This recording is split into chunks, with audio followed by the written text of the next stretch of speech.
On the right, they transform their details and their little ideas into complete sentences.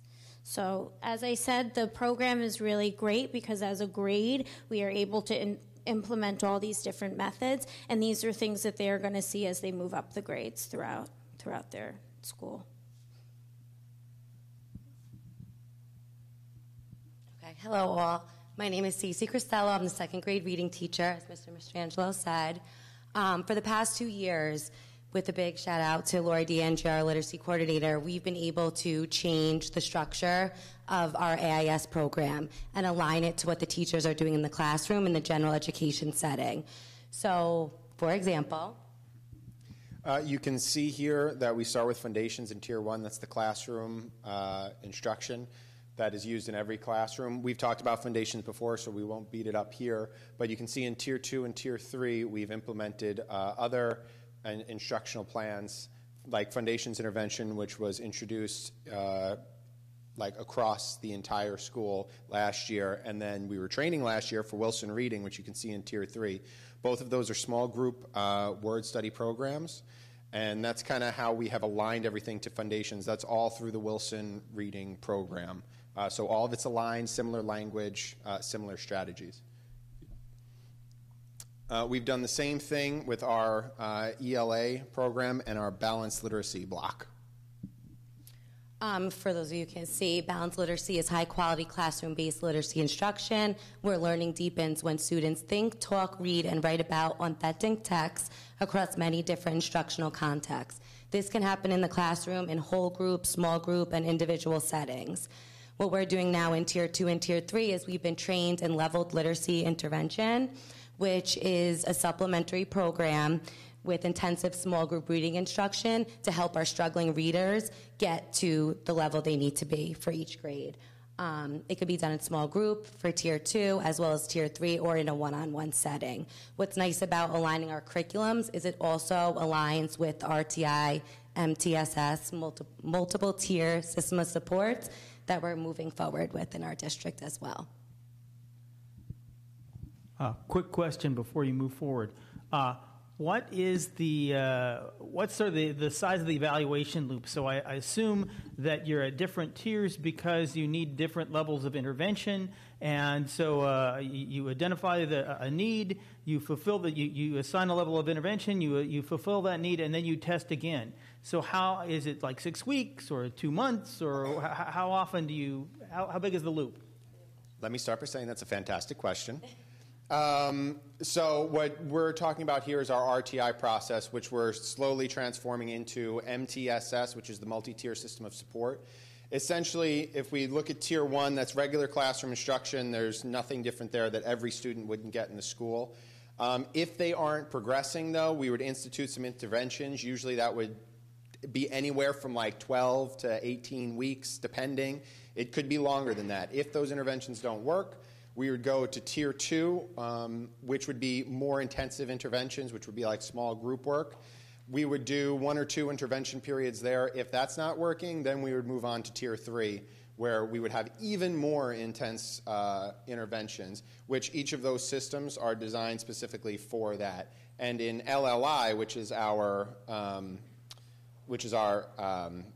level Tier 2 and Tier 3 reading interventions, that actually is flexible enough to function as both the Tier 2 and the Tier 3 because it can have smaller groups as well as skill levels that are, at the student's level. Thank you. I'm glad I can follow that. My twins actually learned with foundations. Wait a minute. I think we have one more question. Oh, is it Jeff? Just a quick question about the tiers. Oh. In Tier 2 and Tier 3, are you pulling them out of the classroom? That's correct. All right. Yeah. Thank you. But if we're pulling for ELA or for math, we don't pull during the ELA block or the math block. Those 2 blocks are sacred. We don't touch them. Okay, go ahead. So my twins went to Jackson, and one was a reader, non-reader, and foundations got him reading. He actually heard a naughty word one day, and he said to me, I said, what did you? He said, do you want me to tap it out for you? I'm like, no, don't tap out bad words. That's okay. So I'll start with my first hat. I am the AIS math teacher from the beginning of the year. You can see I have this, go back, you went too far. I moved into a new home. I had a brand new room, able to decorate it. I meet with small groups, about 6 children, max 7 sometimes, or 3 for one group. Pretty much working on their weaknesses, the things that they're really struggling with. Talking to their teachers if they're really having something not getting through to them while they're in their group and with their regular teacher. I work on that. We're also trying to strengthen that number sense. That's where we find that most of the children that are struggling, it's that basic concept that they didn't understand. And ST Math, which is a new program that we're doing, it's a really great computer-based program. If you can go to the next one, because it's in both. I'm using it in AIS and in ALP. That's Gigi right in the corner. He is an adorable little penguin, and they have activities to solve, but there's no words. So everything is with just pictures. So even the child that is a struggling reader can work on this program and be very successful. And then after they work with pictures, then it starts to put the plus and the minus in and all of that. So working with the AIS children, just reviewing everything and getting those basic skills strong. And now my ALP hat, so my advanced learning program where I'm working now in 3rd and 2nd grade, they're doing ST Math also, but we're doing a lot more problem-based learning, so lots of fun activities, and just going through the curriculum a little bit faster because they're actually able to pick up on the concepts.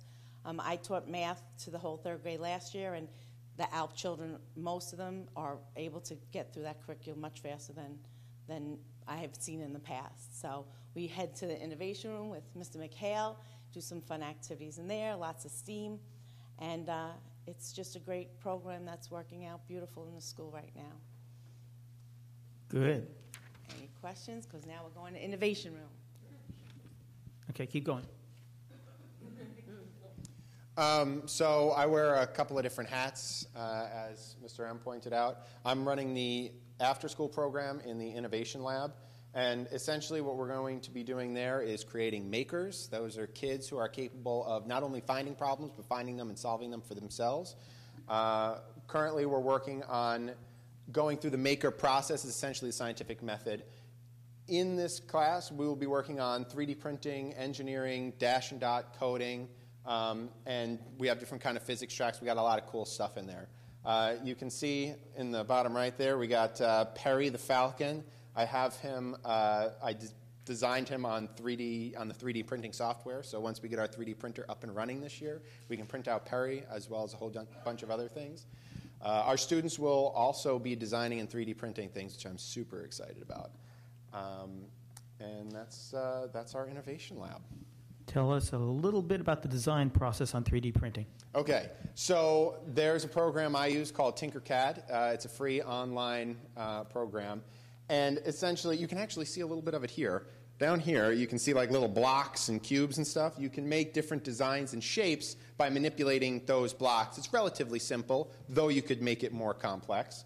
You can also import images which automatically change into the 3D rendered image that you see here or whatever image you have. It has text, fonts, free draw. There's a whole bunch of cool stuff on there. The printing takes a little effort, but last year I trained myself in the 3D printer, so now I feel confident that when the kids design something, I can help them to actually print it out on our school printer. Good. Other questions? Go ahead. So we have a couple of videos. One is just showing one particular activity in the Innovation Lab. Mr. McHale was running this activity where the bottom line is the kids are learning to fail, because that's what science is. Every science experiment, there's a failure, and how do we improve upon it? So in the first video, what the kids had to do was they had to build some sort of a bridge out of materials that were given. They had 5 opportunities to succeed 3 times. So if they succeeded 60% of the time, they got it, and then they were able to move on. The second video is just sort of a scan of the Innovation Lab to just see all of the different activities that can take place. So here's the first one.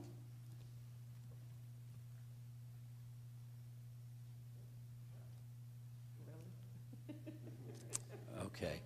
So, all right. Come on. No? Okay, so the first video, like I said, the kids succeeded. They have to roll this ping pong ball down this ramp that they created with popsicle sticks. They have to do it at 3 out of 5 times. So you can see, if you just want to go to that picture again, if it's not going to work, that's okay. That old adage, technology's great when it works. So they created this little ramp, and they rolled.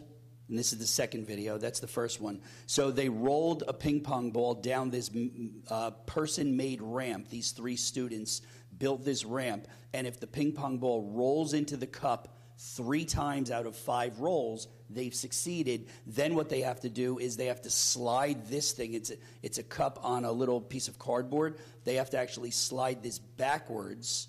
You can see the meter stick. They then have to slide it backwards and continue to build and do the experiment again. How far can we bring this cup out away from the base, and how far can the kids make it succeed? So, spoiler alert, they did this 3 times in a row and it went in the cup. So they're ready to now move this a little bit further.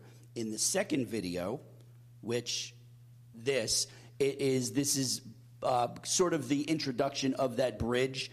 You can see the students trying to tape the popsicle sticks onto the base, and they're just getting ready to do that. And then as the video rolls, there's just a scan around the room that I don't want to do, but it goes all the way around the room. One area is the dot and dash robot with coding. Another area is another bridge. Another area was the 3D printer and coding as well.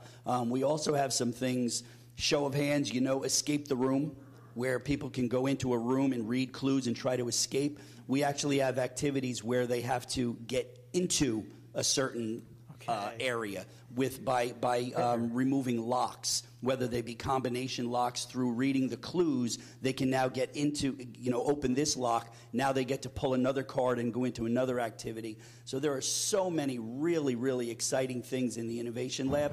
Like I said, we had a grand opening earlier this year. It was right around Halloween. And since then, the classes are just going in, and the kids are loving this room. So maybe at another time, if you're ever in the building and you want to come visit, we will have more tour guides to bring you through and show you what's going on. And that is it. And as I wanted to finish here also, from our Highview family to yours, we want to wish all of you Merry Christmas, Happy Kwanzaa, Happy Hanukkah, whatever you celebrate. And if you don't celebrate, just enjoy the time with your family and friends. And to be quirky, we'll see you next year. So thank you very much. Thank you. So that was good. We got a chance to look at a window into the reading and writing piece, and we got into the technology piece as well. I feel like I know a little bit more about Highview than I did. Anyone else have any comments or questions? All good. Thank you. All right. Next item on our agenda is the superintendent's report. Dr. Chase?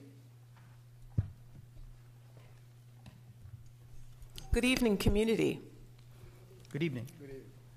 The Greenburgh Central School District, as many of you know, is proposing a $114.6 million capital project to go before voters on February 12th. This initiative will create a unified campus for all students from pre-K through grade 12.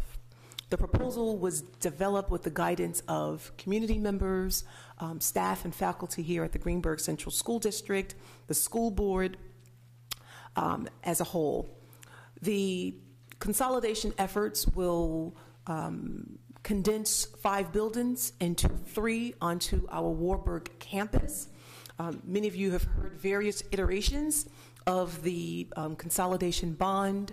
The board voted unanimously 2 weeks ago to present the $114.6 million bond before our voters on February 12th.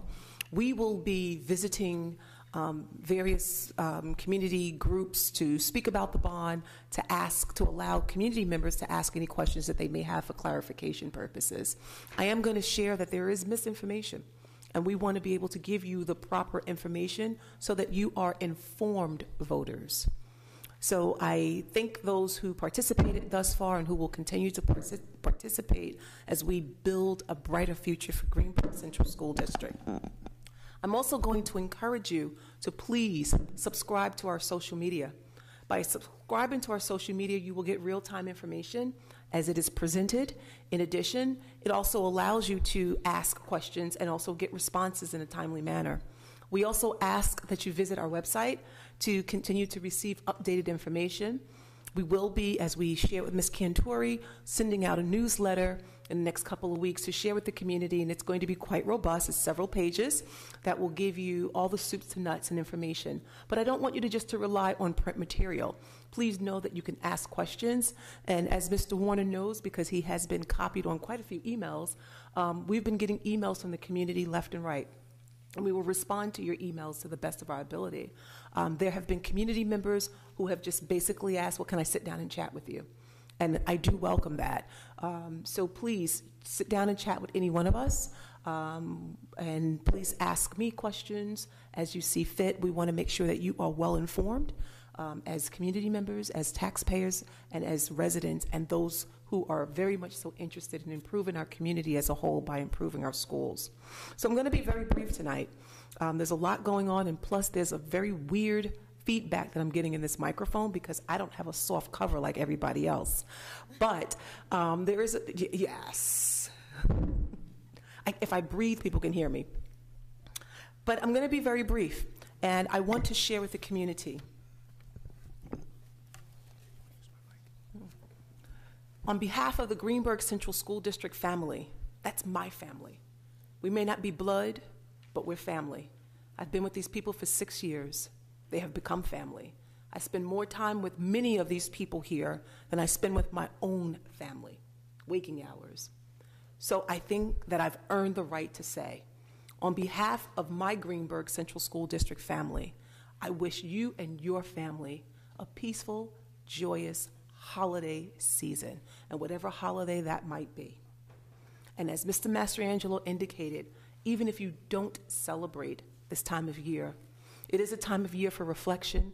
It is a time of year to be thankful for all the great things that we have. And so I wish you all the best. I wish you good health. I wish you prosperity.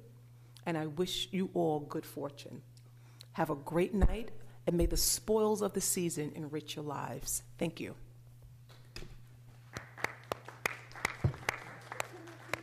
Thank you, Dr. Chase. You know this is wrong, Stephen. I've been hearing feedback all evening. All right. Mary would not be with us tonight, so we'll move on to committee reports. Do we have any board committee reports? I apologize. Yes. I'm so sorry. Go ahead. I get to use my little spongy thing now. I apologize. I want to thank the Highview Elementary School for a great presentation. I didn't get to say that. I apologize. Mr. Mastrangelo, I'm just impressed. And you guys have embraced the new initiatives of our school district. You've embraced our new programs, and they are working for our children. You got to believe in the work that we're doing for our children. I cannot express that more. We are one of the few school districts that have the initiatives that we have, the uniformity that we have in initiatives. K-12 Mandarin program, STEAM. There's something else exciting coming down the pike, and I just don't want to express it yet, but we just have so many wonderful things in our school district. And so what you saw tonight at Highview actually happens. And I challenge each and every one of you who are sitting here and those of you who are watching this live and who will be watching this later on during the break. Come into Highview School, and I promise you what you saw tonight you will see in those classrooms. So I thank you, Mr. Mastrangelo, and I thank your staff, although they left. I see Ms. Verily is still here, and Ms. Mona, who is part of the staff, is still here. I thank you all for a job well done. Congratulations. Clap for them. They deserve it.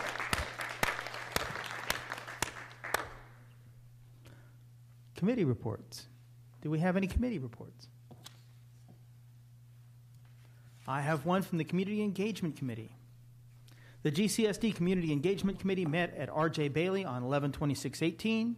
The meeting convened shortly after 7 p.m. We reviewed the Woodlands Bell schedule revisions, allowing 25 minutes of after-school extra help from all teachers. I think Mary spoke up on that topic. The November 15th blizzard/traffic disaster. Heroic efforts on the part of staff and community to help our students get safely home, and how we can better track our buses and communicate with parents in the future. The November 6th R.J. Bailey plumbing emergency and how we completed repairs.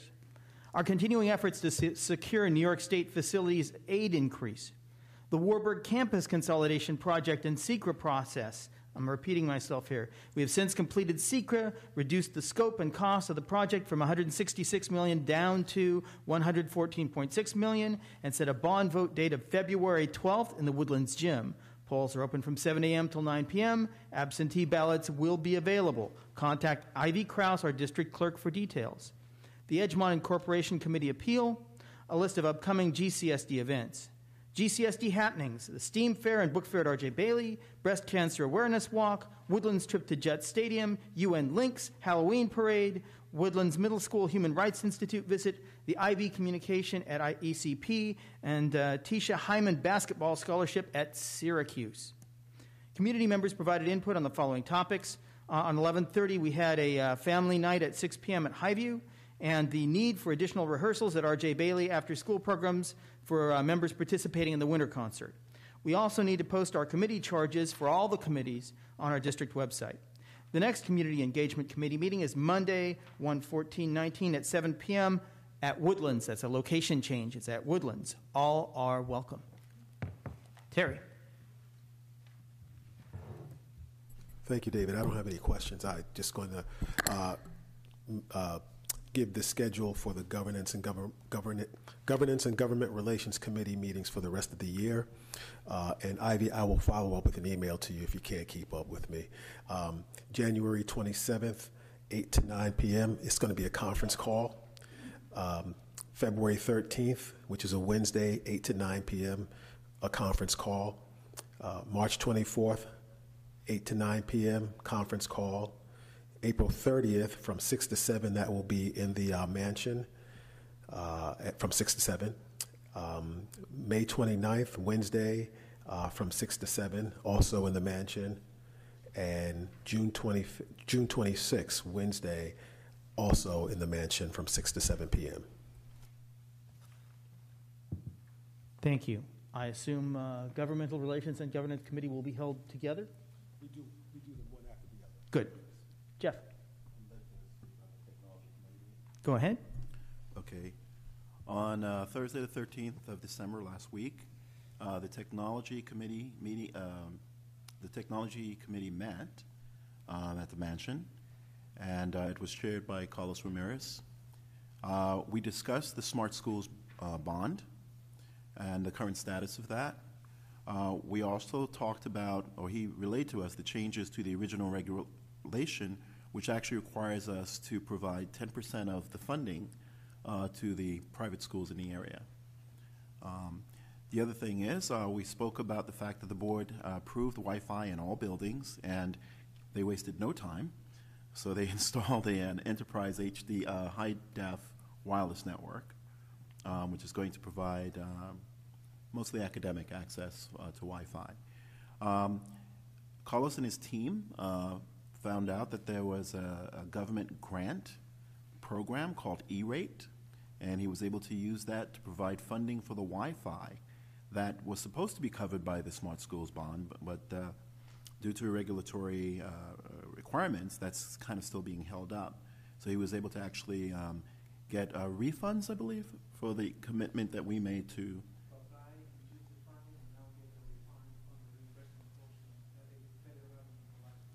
Fantastic, and that was about $200,000 of reimbursement, which means we probably got our Wi-Fi, enterprise Wi-Fi network on the cheap. Okay, excellent, but it's not a cheap network. All right. The Smart Bond will be spent in classrooms once the funds are released. One of the things we're going to use it for is display boards in classrooms. I was very impressed with the technology team's approach to replacing the smart boards. One of the things that they took into account is the fact that we are going to be building out, hopefully, when the bond passes, these new schools. So the technology solutions that they're putting in place are portable. So the interactive smart board replacements, these are portable things that can be moved into the new facilities when that comes around. He's using a very smart approach. He's working with the principal in the buildings. For instance, in the high school, he worked with Matt Smith to make sure that the classrooms that they're putting these interactive smart boards in are classrooms that can use them. So he's using it for math classrooms. He's using it for world languages, I believe, and science, because those are classes where students will get up and need to work interactively to present their work and so forth. They're working on a third-floor wireless infrastructure, and I don't remember what building that was in. Woodlands, thank you. They've identified 35 locations that need interactive panels. We will be ready in 2020 or 21.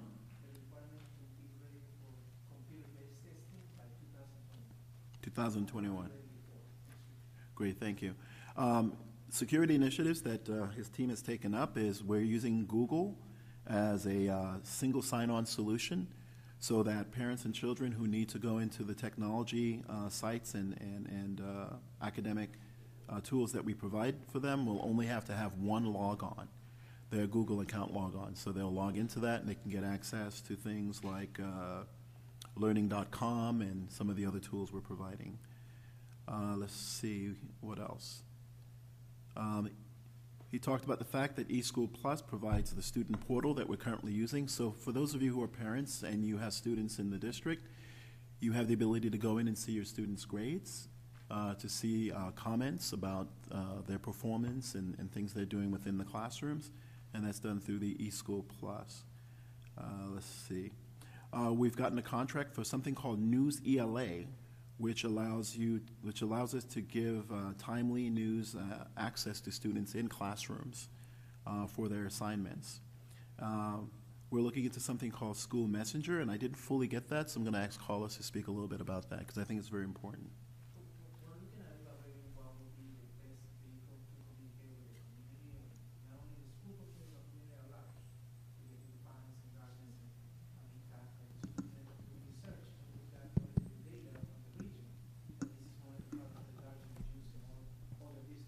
Here, we need to give you a microphone. Sorry. Here. Sorry, I'm very sorry. Okay, well, I've been tasked by the superintendent to research, and what we did is we gathered information from other school districts in the region. Actually, the 3 counties, we went to Rockland, Westchester, and Putnam Northern. 37% of the school districts use a School Messenger. So we're going to do a true vetting of that process to replace our K-12 alerts, which is a legacy system that we have for many, many years. It's time to change. And to integrate with all the other applications that we have in the district, like Google Apps for Education and single sign-on. Thank you very much. That's all I have, David. Thank you. Are there any other committee reports?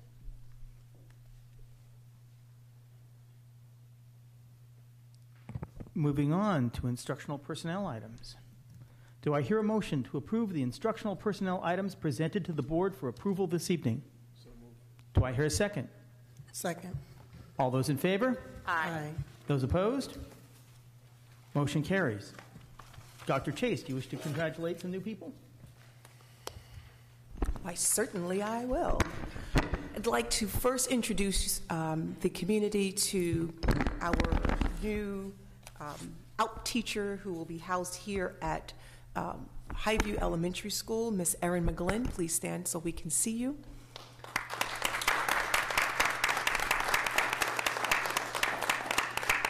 And I also would like to introduce the community to our new Director for Pupil Personnel, Ms. Jill Post. Please stand.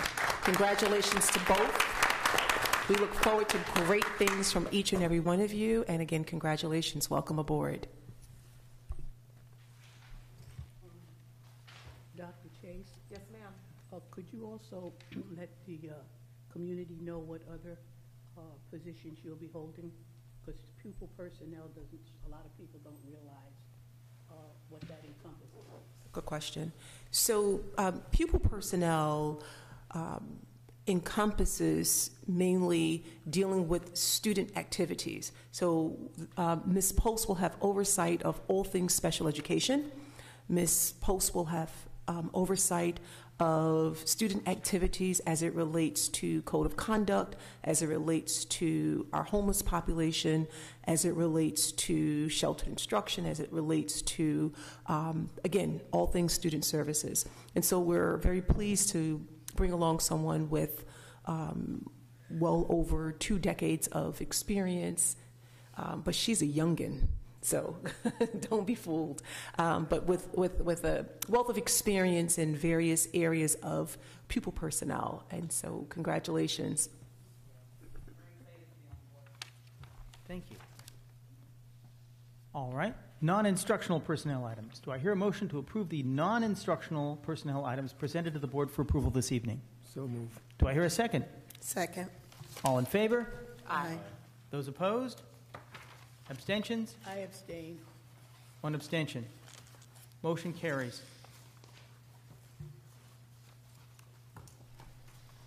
Board action items. Do I hear a motion to approve the board action items presented to the board for approval this evening? So moved. Do I hear a second? Second. All in favor? David, I have discussion on that motion. I'd like to, All right. I have an amendment to the minutes to reflect something that was not captured. On the minutes of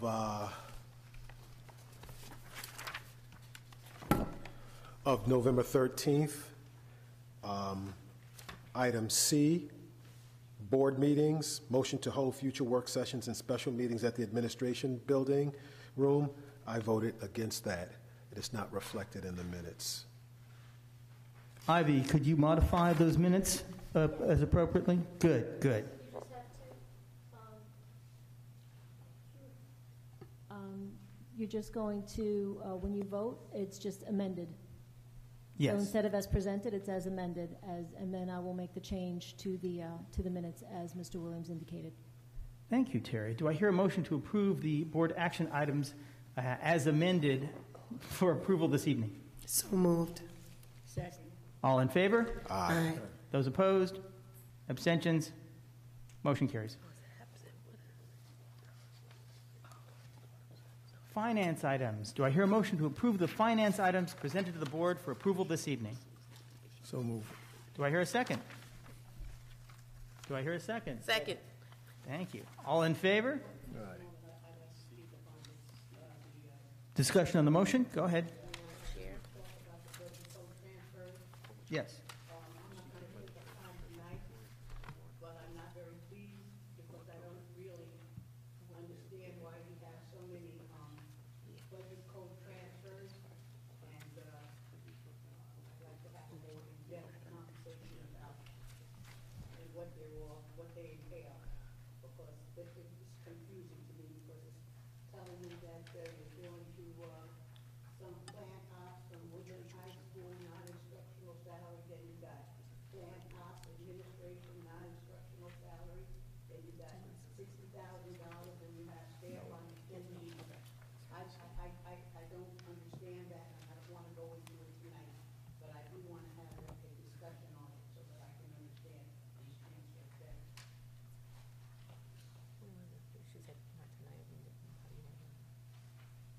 All right. So my sense is that we did attempt to discuss this at the work session. We can go over it further if you'd like.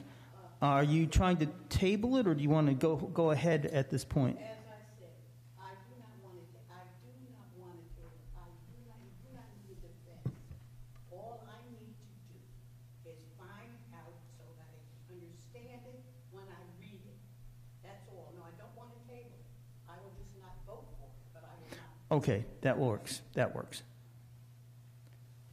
All right. The motion has been made and seconded. Any other comments?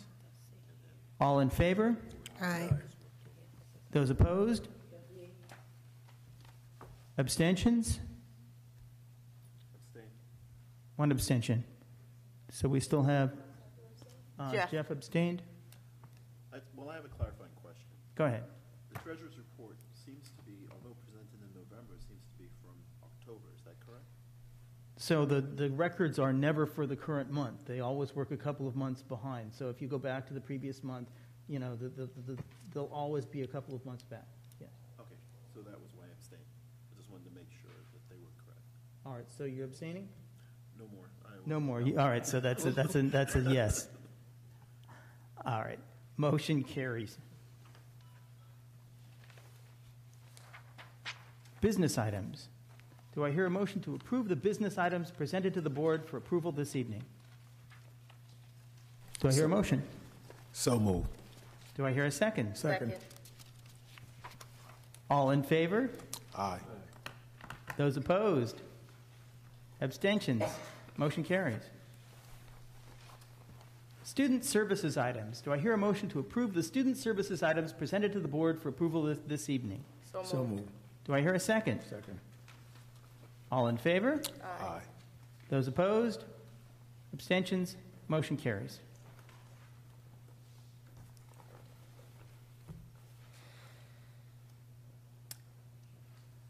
All right. We're on to new business. Now, we promised that we would go back into a second closed session. Before we go into that second closed session, is there any new business? All right. Hearing none. Do I hear a motion to adjourn to executive session to discuss employment history of particular persons being considered for board action at this evening or at a future meeting? So moved. Do I hear a second? Second. All in favor? Aye. Aye. Opposed? We're in closed session. Thank you.